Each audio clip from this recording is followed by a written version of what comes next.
And welcome back, fourth and long fans. It's your AFL correspondent, Coach Donnie Hess here, back with another episode of my supporter series that I'm doing over here in the off season.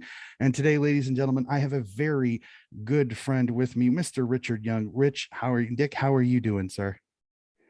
Very well, thanks, Donnie. Thanks for having me on the show. I'm looking forward to it, and we'll get amongst it and have a bit of a yarn, mate. That's what we're here for. All right. I cannot wait. And I will disclose a little bit. Dick here, actually, his brother lives here in the States and is one of the Aussies that really helped kind of shape the Roosters. So I always try to keep in touch with Dick. So let's get started just a little bit. I always like kind of finding out a little bit about the person besides footy, kind of who you are, just a little bit about yourself, just a short little bio of who Richard Young is. Short bio. Richard Young, Aussie Rules fans from a young age. I live in Canberra, in the nation's capital. Been here for a couple of years. Greenkeeper by trade on a golf course. I just love me footy. I love my rugby league. I love my rugby union, Aussie Rules as well. Cricket is probably my number one pastime. But yeah, we're here to talk about Aussie Rules football and whatnot. So that's who I am. I was just so excited when I found out that Des Moines actually had their own football side when my brother said, come down to training. This is 15 or so years ago. So always keeping an eye on the Roosters, Donnie, and we've got the Nationals this weekend. So that's just going to be great for American football, Aussie Rules football. Yep, and we'll definitely have to keep track of that. And I'll let you know after this that some of the games are going to be on YouTube this year. So I'll definitely try to get you a link to some of the games. Sadly, the Roosters will not be on any of the links. Unfortunately, they're on a field that doesn't have a camera, which kind of sucks, but we will definitely keep track of that. But we're here to talk footy. And one of the things I like to know is kind of what is your favorite thing about football? Easy question, Donnie. I've had a little think about this. For me, it's just the atmosphere at the ground, mate. It is just the atmosphere. It's you got games like soccer and, dare I say, American football, where I like both those sports, but it's sort of the crowd that creates that atmosphere. Where Australian rules football, the ball's bouncing around, and it's the game that creates the atmosphere, the oohs, the ahs, the yells, the cheers. I just love the atmosphere. Melbourne Cricket Ground, 60,000 plus. Give me 100,000 if you want, but that's just the best place to be, mate. It's just amongst the other supporters. Yeah, Yeah, that is it's Aussie one. rules for me, mate. The atmosphere. Completely agree. One of the things on my bucket list is to get down there. If it's the SCG, it's the MCG. I don't care. I want to see a footy game live because it's just even what I watch on the television. It's absolutely insane. I love the atmosphere, the fan support. So as I've kind of seen, you've been around footy for a long period of time, and this is a respect more of things. What's your earliest football memory that you can remember? Uh, the earliest memory, I grew up in Sydney for the first few years of my life. And we left Sydney and went to a small town when I was about 8 or so. But in 1977, I didn't know Aussie rules existed. And I was a 6-year-old kid living in Sydney. And the rugby league grand final was drawn that year as well. My St George Dragons were in it against Parramatta. And anyway, Dad watched, they had one game a season on TV in Sydney. It was the AFL or the VFL grand final. And Dad was watching it. And I'm sitting there looking at North Melbourne playing Collingwood, black and white stripes, blue and white stripes, on a black and white television, saying to Dad, what are we looking at here? Like, both got the same jerseys on. And he goes, nah, the team in the black shorts are Collingwood. So that was my first sort of glimpse of Aussie rules football. And at the time, I just said to Dad, I said, do you support one of these teams? And he said, I support Collingwood for no real reason. He just picked them out of the crowd. And he's a big rugby league, rugby union man and a very good cricketer, but he always had his time for Aussie rules. And he and I have always been Collingwood. It's simple as that. Yeah. Oh, I don't know what the question was, mate. I can't remember. nah, you're good. It was what your earliest football memory. That's perfect. And Yeah, you kind of already answered the question, but who's your club and kind of why do you support them? yeah. Collingwood for sure. When we saw that game and it was a draw, A Collingwood guy kicked a really long goal at the end of the game to get the game tight. And but the following week, North Melbourne came back and smashed us completely and utterly off the planet. But yeah, it's been Collingwood. And as you would know, Donnie, that Collingwood's probably the most hated sporting club in Australia. As a kid growing up, for many years, I hated the hatred because people just hated on you because you were black and white. But for the last few decades, I love it. I love the hate. I love being Collingwood. I love being despised. We are who we are, and we love ourselves, and we don't care for anyone else. I absolutely love it. I told a few people here in the States, I said that Collingwood is like the New York Yankees. You either love them or you hate them. There is no middle ground. You don't, you can't like them. You either love them or you hate them. And it's kind of the fun little comparison that I have. It's kind of the New England Patriots have become it over here in the States as well too. But so you said your dad was a Collingwood supporter. You're a Collingwood supporter. Is most of your family a Collingwood supporter? Because I know this personally, but I know there's one person in the family that kind of broke ranks. And who does he support? Yeah, my brother, mum's a Collingwood supporter, but she'd only keep up to date with the results. And when she goes to games, she takes a knitting and crocheting with her and a warm blanket and a coffee. I've just forgotten where we're going on this track, Donnie. What were we talking about? With your brother was how do you know why he picked the club he did, and what club did he pick? Yeah. So he went against the grain and went with North Melbourne. And the reason behind that was a fair reason. When we were at primary school, which is ages like 5 to 12, our primary school was North Melbourne colours and were the Kangaroos, and our local side were the Kangaroos as well. And so everyone at school supported North Melbourne, and Matt just went with that, and he's always been North Melbourne. And I always consider North my second team, and that's because of Matt and because of my upbringing at Brocklesby Primary School. Yeah, the blue and white. Yeah, I remember him telling me that story, and it always made me laugh because he was like, my brother and my dad are both Collingwood supporters, and I picked North Melbourne because the colors. I'm like, well, at least you picked it for a unique reason, and I love that he stayed with it. That is absolutely awesome. So here's one of the things I always like. For me, it's hard to get my club, which is the Sydney Swans, to get items, to get merchandise. Do you remember the first Collingwood item or thing you ever bought or given as a gift? Yeah. This was a very special moment, Donnie. I need tissues. I'm a bit emotional, but we had some relatives come up. We'd just moved to Albury. It was about 1980 or 1981. And obviously Collingwood fans. And we had some relatives from Melbourne come up who weren't Collingwood supporters, but it was near around to my birthday. And they bought me up a Collingwood jersey, long sleeve, like a lot of players wore in those days, woolen, had the VFL badge on one side, and it had Hard Yakka, who was our sponsor for many years, up in the top corner, which made it super cool for me because it was like the players wore that jersey. And I put a number 35 on it for Peter Dacos, and I reckon I slept in it for about the first 4 nights. About the first 4 nights, it was my pajamas. Yeah. That is absolutely fantastic. So you slept in your jersey, which I think is a great transition for this. Is that I like hearing people explain their support, why they support the team, their fandom, as we had kind of discussed off camera. Can you describe, like, are you every time Collingwood is on, you have to watch it from first minute to last minute? Are you a casual Collingwood supporter? I mean, how would you describe how you support Collingwood? It goes in ups and downs, but I always know what they're doing. And if they're on TV, I'm watching them play. That's for sure. As for other games, I'll only pick out a few other games from that particular round with other teams playing in it. But I'm always up to speed on Collingwood. I always watch them, and then I'll watch the highlights on YouTube or something like that and check out all the stats. So I'm not 100%, but I'm up with it, mate. Yeah, I'm up with it. They're my team. You're only 100% at Collingwood. You're not 93% or anything like that. everybody fans differently. I'm a diehard. I wake up at 4 a.m. to watch the Swans. I pay attention to the draft rumors and the rumors of the Yeah. trades, everything like that. I'm nuts, but I don't bequeath people that don't, because everybody fans differently. And that's, I like hearing kind of how you are a fan of your club. So I gotta ask this. You're an MCC member. You've told me this. What was the first Collingwood game you ever attended?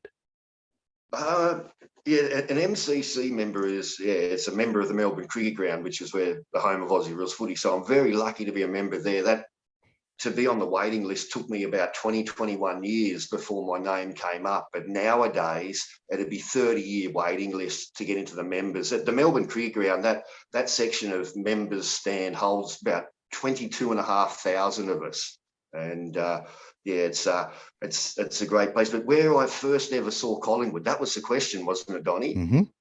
Yeah, yeah. It was an interesting one. It was my first ever proper VFL game, and we were in Sydney seeing some relatives, my grandparents, and Collingwood was playing the South Melbourne Swans, who then become the Sydney Swans, as a one-off promotional match. Every season, the VFL would go to Sydney and play one game. And it was for competition points. It was a proper game, but it was just to take the game to a rugby league area, one game. And we were down in Sydney and Collingwood was playing South Melbourne, and Dad said, do you want to go? And we said, absolutely. So my brother and I hopped in the car and drove to the Sydney Cricket Ground and watched Collingwood get beaten, Donnie. We watched them get beaten. I can still remember Dennis Carroll running down the eastern wing all afternoon, bounce, bounce, bounce, bounce, kick. And they had us under control. And unfortunately, as we were driving into the car park area, the radio told us that my favourite player, Peter Dacos, was a late out, and so I wouldn't get to see number 35. And at that point, Dad almost turned around. Heavy traffic, one-off game, 40-odd thousand people, and Dad's going, Dacos, no, we're turning home. And we can't, Dad. We're stuck in a gridlock in the park. So that was my first game, Donnie, and yeah, it was in Sydney, and it was a promotional game. And a couple of years later, the Sydney Swans were created. Yeah, yes. Awesome. And a great story. And you kind of noticed there, and I had seen that before Sydney had moved up, that the AFL or VFL was trying to get into New South Wales a little bit. Jumping from that, you kind of already answered my question. You're really good at this, but that's not a problem. Who's your favorite player of the past? And then do you have a favorite player currently on the Collingwood list? Yeah. Favorite player of the past is number 35, Peter Dacos, the Macedonian marvel. He started playing just as I picked Collingwood up in the late 1970s. He debuted in about 1978, I reckon, and renowned for kicking massive torpedo goals, the spiral torpedoes. Mm-hmm. And he was just a goal sneak. He was a wonderful player. He wore a mullet better than most men could wear a mullet. He played 250 games for Collingwood. He kicked 350 or 360 goals for us. He's just a freak. And there's one goal that I remember, Donnie, if I can sneak off. Grand final, 1990, Collingwood's had a massive 30-odd year drought. And Essendon came out and went bang, bang, bang, kicked 3 goals on us straight away. And we went down and heads were dropped. And we thought, here we go again, another lost grand final. That's what Collingwood does. We lose grand finals. And then Dacos got the ball and scrubbed this goal through from the boundary line. And we just rolled from that moment on, Donnie. It was a Collingwood juggernaut. And the drought was over. The drought was over. So, yeah, Peter Dacos for sure. And in the modern era, I've never seen a better all-round footballer than Scott Pendlebury. He's just... He's just a smooth operator. That's my name for him. He's just a smooth dude. He has time, his disposal, his football brain. Very good basketballer as a young fellow. Was at the Australian Institute of Sport as an Australian basketballer, and had a moment where he just said, "I'm going to go and play football." And thank God he did. And Collingwood superstar, the best of the best. Yeah, Pendlebury is one of those. When there's no time, he finds time. It's incredible how smooth and how calm he is with the footy in hand. Such a great kick, such a great player. It's hard to argue that he is not one of the best and one of the greatest Collingwood players to don the black and white. I think I know where you're going to go with this one, but I want to hear this most memorable moment as a Pies supporter. Yeah, yeah. How long have we got, Donnie? I've got a list. I've got a list a couple, Donnie. As in, I wasn't at the ground to watch us win the 1990 grand final, and that was pretty special. We had one superstar in our team called Peter Dacos, and the rest of them just worked for each other. There was no superstars. There was tough guys. So 1990 was amazing. We broke the drought, and um, then I was at 2010 grand final. I was at the game watching it. So I saw us draw the week before and then came back the following week and we smashed them. And that was great. But I really like my prelim finals, Donnie, for the Mhm, atmosphere at the ground. I always talk about the atmosphere. And some prelim finals that I've seen, man, have blown my mind because it's only the supporters that are there. mhm, It's grand final day. You've got blokes on free tickets. You've got blokes who are just there to watch the game of footy, mate. And mhm, prelim finals where it's mad. It's just hectic. And 2002 Adelaide Crows at the G, full house, 80,000 Collingwood fans. Shouldn't have won. We thrash them. Amazing. The other one was 2010 prelim before we won the grand final, smashing Geelong. Just the prelim finals, I love them. And doing Richmond in 2018, that was amazing with Mason Cox just going sick, mate. He just, yeah, it makes me emotional talking about it. and the fact that the USA chant started going up amongst the Collingwood fans, that's still one of the things that we tell a lot of people over here in the States. Like, and anytime it happens, they're like a USA chant broke out in the middle of Melbourne, Australia, during a Oh, Aussie yeah. rules football game because a US player was kicking goals and taking incredible marks and just clunking marks left and right. What an incredible game. So I completely agree. All great moments. So I'm going to pick a tiny scab here, and I don't like to, and it's never my thing here. But last year, unfortunately, the Pies were not very good. They did not have a season that I think a lot of us were really expecting. What were your thoughts a little bit on the Pies? I mean, were you disappointed that they relieved Buckley of his duties? You finished towards the bottom of the ladder. And kind of what are your thoughts on last year? Yeah, it's hard to say. It was a very disappointing season, Donnie. We were in that transition between the media getting rid of our coach Nathan Buckley, who would be behind Scott Pendlebury for one of the legends I've ever come across. So it was a disappointing season, but it was just disappointing on the field, as in Mm-hmm, poor execution, poor sideways play so often, so over possessing, so boring, so mm-hmm, shit, crap entry into the forward 50. Everything was poor, Donny, except for I think there was one game in Buckley's last game as coach. We came out and showed Melbourne that we're actually a dominant force. But mm-hmm, I put it down to, yeah, the coach was going. We don't know who the new coach was. Yeah, it was just not the right season for Collingwood. We were crap and we finished where we deserved to finish. But now we're going forward. We've got a new coach who I'm really excited about, Craig McRae. mm-hmm. He was a good footballer, not a great footballer, but he was a very good footballer for the Brisbane Lions. But he's done a really good coaching apprenticeship, Donny. He was at Richmond as assistant coach when they were winning premierships.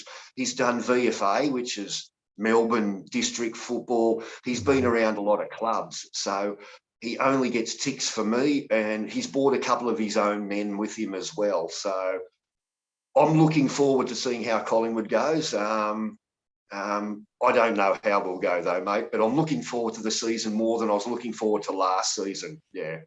All right, and that's a great transition. How do you keep an eye on the off season? I know the off season hits, and footy's almost 365 nowadays because as soon as the season's over, then you have the free agency period, you have the trade period, then you have the draft. So there's not a ton of time where footy isn't being talked about. So have you been keeping an eye on the off season, considering the free agency and trade period have come down, and you're getting closer and closer to the draft, and a name you've said many times that one of the Dacos kids is going to be a father son to Collingwood. I mean, how have you been keeping an eye on it?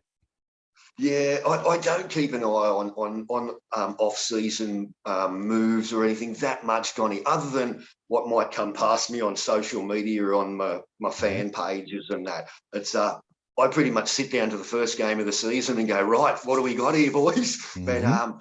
yeah, it's nice having Dacosses and Browns in the club, and Darcy Moore as well. His father was one of my heroes as a young kid, Peter Moore, a Brownlow medalist. So it's a nice romantic touch having blokes whose dads have played for our club. And we did have one of your men, Nick Davis, playing for Collingwood. He didn't quite hit his best at Collingwood, but he had a very, very good career though. And his old man was a favourite of mine as a young kid as well. So I do like the family involvement. And so we'll see what the Dacos boys have got up their sleeve this season. Well, the youngest one, Nick, it sounds like he's going to be the number one pick. So the Collingwood will have to match that father son, but you at least are going to get a very, very quality kid there at the number one spot there.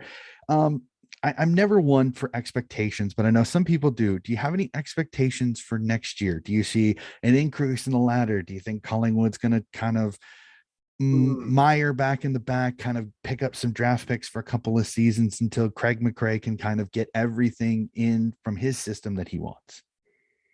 Yeah, it's a good question. I don't know. I'm going in unexpected. I think a very good result would be to finish 8th or 7th. I think with and the new coach and everything and the way we've been playing, and he's going to have a new, different style that everyone's looking forward to seeing how he's going to play our football. So um, don't know how we're going to go, but we've got to go better than we did this season. We've just got to brush up on a lot of basic skill points, pretty much. So, yeah, and guys will be wanting to perform for Craig, and that's another positive aspect. So, I don't know what to expect, mate, but I expect to see better than what we did this season. Yeah. Okay, I'm hoping so too. Collingwood is such a great club. It's hard to see them down where they were, but we'll definitely have to see how things go. So we're getting towards the end, and I like having some fun questions. I like just doing really random ones. So this is a fun one. I'm going to install you as the Collingwood list manager as of right now. Every single Yep. player in the entire AFL not on Collingwood's list is an option. Who are you bringing in as your first move, and why? The first guy I would like to bring in, I think I'm going to go with Marcus Bontempelli. Mhm. He's a multi-tooled player. He can kick goals. He's a brilliant midfielder. He runs up and down the field brilliantly with a good engine. A little similar to Scott Pendlebury. Excuse me, a little similar to Scott Pendlebury, that he's got a lot of time. He's a good possessor of the football and an executor of his kicks and handballs. He'd be my number one guy. And he comes across as a decent fella as well, a bloke that lifts his team and big, strong looking lad sort of thing, a good figurehead. So he'd be mine, but we won't be getting him anytime soon, Donnie. I said it was fun. I said some of these are going to be fun. Now I got to ask this question as an MCC member. I'm really interested to see how you respond to this. The last two grand finals have been outside of Melbourne with the Gabba and Perth. And for me, I thought they were great spectacles. I thought they were a great way to show that AFL is a national game. Is the grand final, should it always be in Victoria, in the MCG, or would you be okay with maybe once every 4 to 5 years seeing the Adelaide Oval, seeing Perth, seeing maybe Alliance Arena in Sydney, getting a grand final just to kind of shake it up a little bit? Yeah, two ways to answer this question. As an MCC member, I'd say, no, we'll keep it at Melbourne forevermore. But if I wasn't an MCC member, I don't think I'd be too worried about games going over to Perth and the like of that, or up to Brisbane or anything like that. I don't think that's too bad. It's just that the MCG is the best stadium, 100,000 people they can pack in Mhm. there. Football's about money. Yeah, so I love it being at the G, but yeah, it's been nice to see it go elsewhere in the last couple of years, though. It's been something completely different, and which I think is good. So,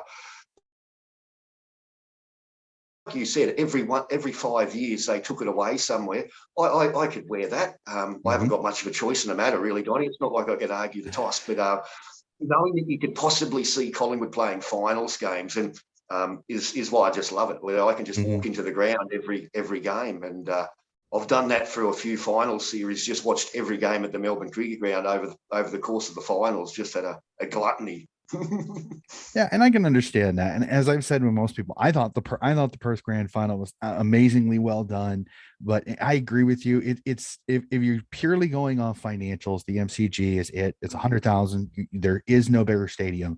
But I just for optics and I think just the differentiation, and plus maybe it may inspire an out of Victorian team like if it was at the Port, if it was at the Adelaide Oval. Port and Adelaide would be trying as hard as they can, maybe to get there. It may see the latter be a little bit different. So it's a funny little twist that I thought about. I've heard some people, but I agree. I think the MCC they've got a hold of it and they ain't going to let it go. I highly doubt this will happen unless COVID strikes again next year. I highly doubt it will not be in the MCG next season. So I've told a lot of people I'm an avid member of women's footy and the AFLW. I enjoy the product. I think it is getting better and better each and every season. And with next season, seeing all 18 clubs in the AFL have an AFLW season, I always ask my guests, do you keep an eye on the AFLW? And if you do, kind of what were your thoughts on last season? And do you keep an eye as much on the Collingwood ladies as you do the men? Um, Pretty similar. I've watched every Collingwood women's match since the inception of the AFLW. So anything with Collingwood, I watch Collingwood play netball. We've got our own netball side, which would be Mm-hmm. unfamiliar to Americans, but I watch Collingwood play netball because they're wearing Collingwood and they're Collingwood. So, but yeah, our girls, I've watched them since day one, and the skill sets are just improving every season, which was always going to happen. So we're getting just better and better and better. The AFLW as a whole, as in just the skill sets of the girls out there, are just getting better and better as they become a little more professional. They're not professional like the fellas, but I enjoy it. I enjoy watching every Collingwood game, and we played quite well last season, and it was quite a tight season where I think the first six teams were only separated by one win, I think. So Mm-hmm. that's good value. So no, I look forward to watching the girls again, and yeah. Yeah, one of my favorite players last year was Chloe Malloy from Collingwood. She's an From absolute gun. Collingwood. She was absolutely outstanding to watch play. So I'm gonna have a couple of really funny ones here. In being an American, I've never been to a game of footy, but I've always heard this. What's your go-to food when you go to the footy? Yanks love food. They love food at the foot. I go to a lot of baseball games, so I see food there that I've never seen in my life. But at the footy, if I'm just having a normal in my seat, I'm a pie guy for sure. Mm-hmm. Pies for sure, and pizza and pies. You can't drink alcohol outside in the members. You've got to drink in the bars. You can't actually sit in your seats to drink. So there's nice restaurants in the members as well. There's quite a few restaurants in the members that you can go and have a proper sit down meal as well. So pie and pizza and beer sandwiches. Yeah, for sure. Awesome. I just want to see how many. I think I know the answer for most of them is going to be the meat pie, which I think is fantastic. And I know if I ever get down there, that's the first thing I'm going to do is make sure I have a meat pie for that particular game. I'm one of those. I like seeing different parts of the grounds, and unfortunately, due to the footy over here, there's no different levels. So when you go to a game, is there a specific place that you like to sit? Do you like sitting behind the goals? Do you like sitting at midfield? Where's kind of your sweet spot when it comes to watching the footy? Yeah. I actually wrote this down because you'd sent me some questions you're going to ask me. What's my favourite spot? And my favourite position in the Melbourne Cricket Ground is section N48. Now, that's right on the halfway line or right in the centre line. First tier up. You're not really high, but you're not really low. You can hear the ball kicking off the boot. You can hear the players yelling at each other. That's my prime spot. And when I go to grand finals, that's the seat that I'm charging up the escalators to try and dive into. Perfect. It's just perfect. But in saying that, a lot of the time when I go into the members just to watch Collingwood home and away games, I'll sit wherever I fancy it. Quite often, I'll just stand up at the back of the lower concourse. but also a lot of times I'll go out of the the MCC reserve into the normal section and stand behind the goalposts with the Collingwood fans, because the members is a bit more posh and you sort of can't really say what comes into your head at that particular moment when it was a flat out holding the ball. But so I like really going there and getting amongst the animals, the Collingwood animals, and lots of police down there and just keeping an eye on stuff. And yeah, it's a great atmosphere. Yeah.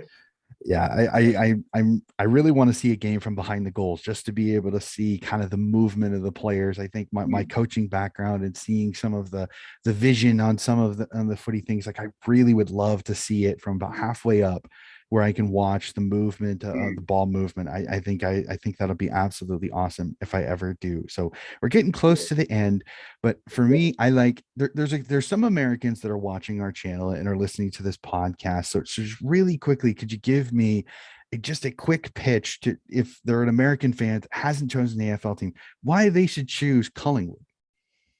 Why an American fan should choose Collingwood? Well, let me say this straight up, Donnie. We don't go grovelling for fans. We don't ask people to become fans. We're Collingwood because we love our club. Any American football supporter of Australian football is welcome to support Collingwood, but we're not going to go and grovel for you. You come to us and we'll love you forever. But we don't go out marketing for supporters. We generate enough of our own.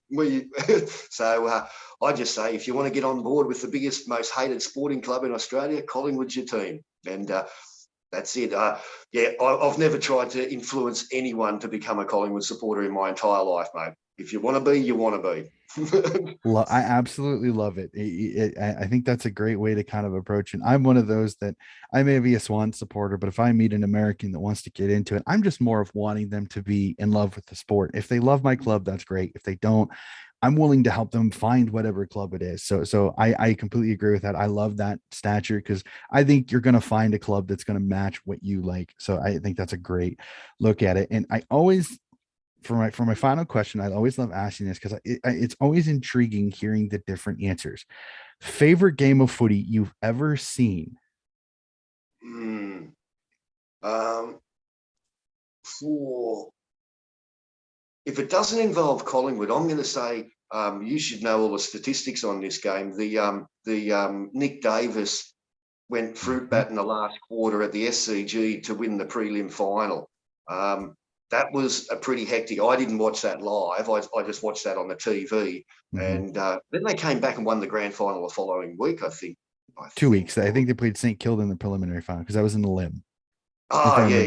It's 2005 elimination final against Geelong. They played St. Kilda in the prelim final, won that one, and then they played West Coast in the first of their 05-06 back-to-backs, where Sydney wins the 05 one by 4, and if I remember right, West Coast wins 06 by 1. That's it. Yeah. That was a brilliant little period of time there. But yeah, that Nick Davis game stands in my head. And another Sydney Swans game that stands in my head was, I can't remember, it would have been back in the mid-90s, and Tony Lockett was playing full forward for the Swans, and he had to kick, it was against Essendon, I think, in a finals match, and he had to kick at least a behind from outside of 50. He had a dodgy hamstring, and he knocked it through for behind. And I just remember that was a really good grinding game of footy, that one was, with a bit of a fairy tale finish at the end, I guess, for the Swans.